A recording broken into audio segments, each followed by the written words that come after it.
Liquami dei pozzi neri prelevati in abitazioni private ed aziende anziché smaltite come da norma negli impianti di depurazione autorizzati venivano versati nei pozzetti o tombini della rete fognaria pubblica dei vari comuni della provincia: Arcugnano, Castignero, Caldogno, Creazzo, Torri di Quartesolo ed anche a Vicenza in Contrabarche piuttosto che in Viale Mazzini. La cosa avveniva in pieno giorno e davanti agli occhi di tutti.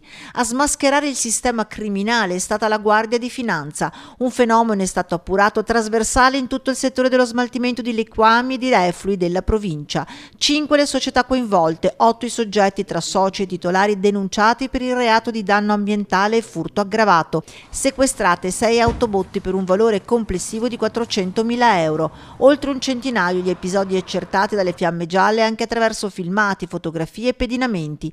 Un'indagine partita a febbraio dell'anno scorso è volta a verificare una possibile evasione fiscale. Avevamo delle indicazioni per precedenti investigazioni in ordine a un'evasione fiscale per la mancata rilascio della documentazione fiscale a seguito di prestazioni rese dietro corrispettive a privati. Questo ci ha fatto porre un focus sul particolare settore. Le società, infatti, finite sotto la lente di ingrandimento delle Fiamme Gialle, omettevano di fornire copia anche al cliente dell'obbligatorio formulario di identificazione rifiuti ed eventuale fattura. In questo modo i guadagni sfuggivano al controllo del fisco. Di fatto, a fronte di 6-7 prelievi al giorno di liquami, si recavano solo un paio di volte al mese al depuratore.